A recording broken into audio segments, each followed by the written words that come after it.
So Falco and Dorio, they actually have quite a few things in common. They both share a love for revolvers, they both sport gorilla arms, and well, that's about it really. I just needed an excuse to cover a build that actually works for both of them, at least in my opinion. From both a show and also gameplay point of view, they have way too many things in common for me to create two separate videos for ultimately a setup that just works very similarly. So since both characters use mainly revolvers, there's just a couple of options in here that we're gonna focus on. On one side we have the RT-046 Buria Tech revolver, which is the same one that Falco uses throughout Edgerunners. And this is perfect because not only is it a great gun, it also comes in quite early. You can simply buy its recipe from the weapons vendor right here in the city center, as this one spawns all of its variants from uncommon all the way to legendary. Also, if you want to lean a bit more towards Dorio, you can totally get the Masamune recipe from the same vendor. At the end of the day, this is a weapon that she can also be seen using during the show, so it might be totally worth buying. Now, the Comrade's Hammer is the evolved revolver option for Falco. This is basically the upgraded version of the Buria he already uses in the anime, and a much more powerful one that you can see me pulling off 100k shots on some of these targets like it's nothing.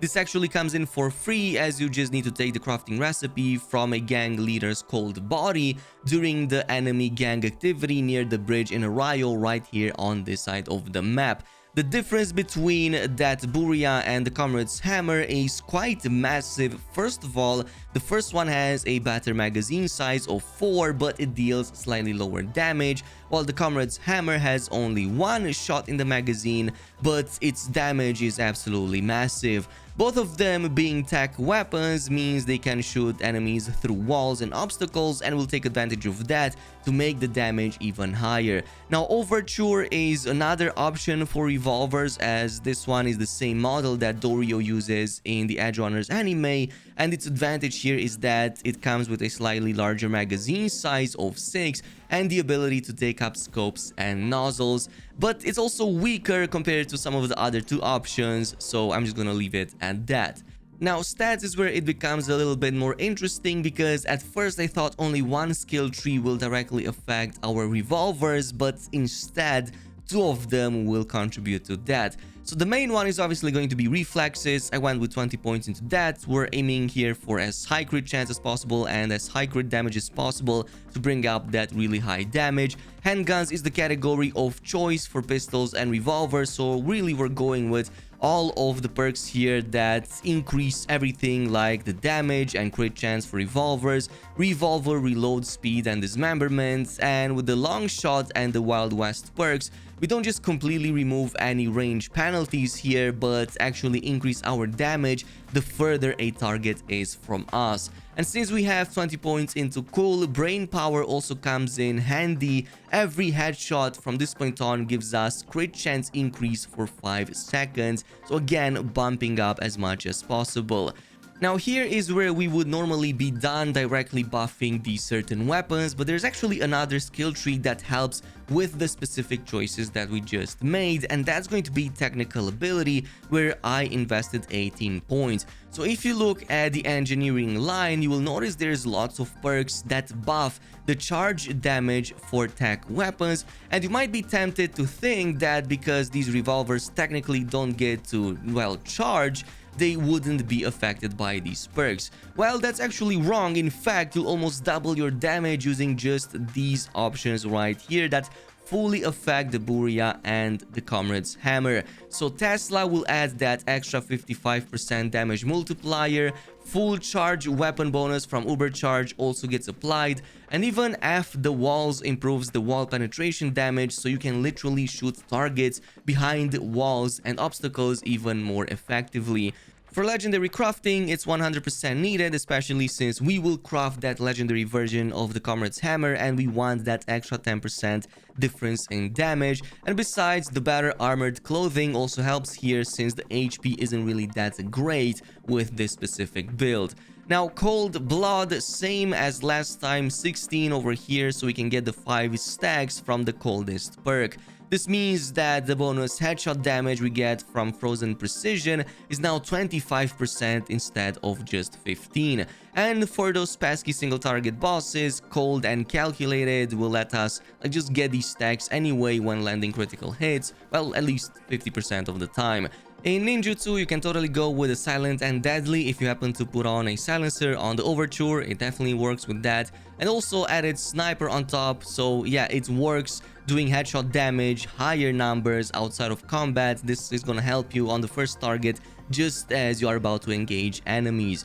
Now, for body and intelligence is where things get a bit messy, and this depends who you want to lean more towards. Is it Falco with his Comrade's Hammer or Dorio with the Overture? That's because if you lean into the Comrade's Hammer and its lesser version, Buria, they both require 10 points into body to unlock their maximum potential, so you can't really bypass that in any way. Overture and Masamune don't actually require any of that, so you can still maybe go with that and sacrifice some points into body, but then it wouldn't make sense since Dorio obviously invests a lot of points into the body, being a brawler and also having those hands installs as well.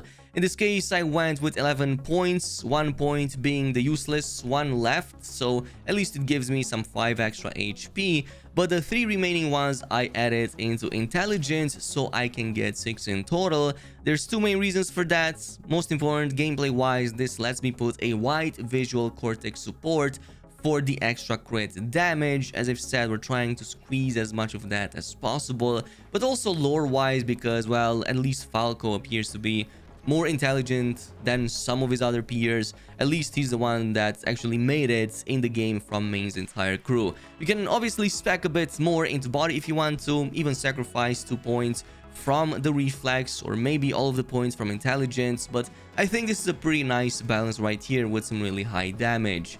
On a final note, this brings us to the Cyberware. Dorio seems to be rather fast and seems quite capable at traveling almost instantaneously for a short duration during the show, which makes me believe she's using a Krensikov. That's why we use the legendary version of that, and the maneuvering system you can both find at the Ripper Dog in Arroyo. Since our higher cool lets us add better immune system upgrades, I also got the Shock and Awe and the Pain Editor from Fingers, again in a playthrough where he was unbruised, to say the least. Specifically, Shock and Awe lets you emit shock damage and stun nearby targets when being, well, hit by bullets or targets, and I found that it activates quite often, so totally worth it. For the optics, this is also quite important. You can find everything at Victor's clinic, including the Kiroshi MK3, but more important, the 2 types of mods I'm using here. In this case, he sells a trajectory analysis that each gives me 25% bonus headshot damage. That's already a huge increase for the build with 2 of them. Finally, the operating system doesn't really matter here and I barely use it, but I found the Sandavistan to work really well with the Comrade's Hammer. Since we don't really want to steal any of David's spotlight, I went with a variant from downtown Ripper Dog right here on this side of the map called the Warp Dancer that isn't as spammy as David's but still gives me a lot of damage during its duration with a relatively okay-ish cooldown. Final thoughts on the build. This is basically a better variant of a similar one I made last year for Comrade's Hammer. Even back then it was one of the highest single target damage guns, and I'm glad to say that it definitely retained much of that. Combat is a bit more tricky compared to some of the other smart weapon options we covered before, but I will say it's much more satisfying if you can pull it off successfully. Aiming headshots might not be the easiest, but once you do it right, it makes the gameplay feel quite engaging. The biggest advantage here is, of course, the damage and the fact that it goes through walls, so even if targets hide from you, they literally don't have any cover with this build in particular, no matter if you pick the Buria or the Comrade's Hammer. I think that this would perfectly represent a nomad like Falco and also have quite a few things in common with Dorio, so hopefully it removes the need for me to create 2 separate videos for basically almost the same thing. Totally let me know down below in the comments what's your opinion so far. As always, if you enjoyed this video, a like on it would be amazing, and if you really enjoyed it, don't forget to sub and also activate that notification bell, and I'll see you guys in the next one.